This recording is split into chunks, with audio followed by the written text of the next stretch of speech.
Welcome! In this video I'll show how you can connect OTG in Redmi. So to use the on-the-go connection on your Redmi smartphone, you will first need to launch your device's settings. Now enter the additional settings category, select OTG and switch it on. It is possible that on your particular Redmi phone, the OTG toggle may be located in a different category of settings. So if you won't find it in the additional settings category, sorry for the sound, you can just use the settings search here, input the OTG, and it will find you the toggle that you should be looking for.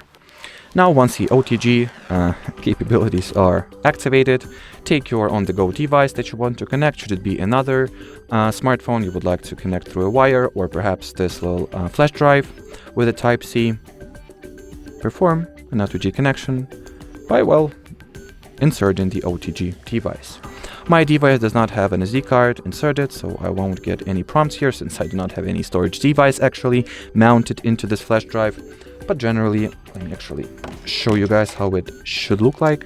So here I have the micro SD card, which I will put inside this flash drive, then put it into the phone, and now it should be recognized as the external storage device.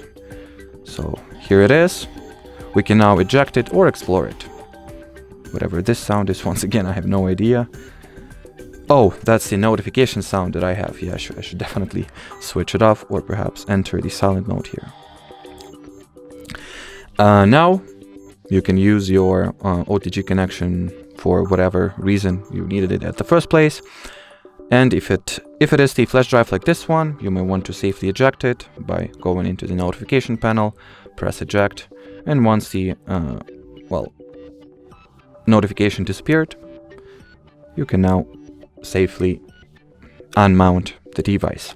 And that's how you generally use the OTG or on-the-go connection on the Redmi phone.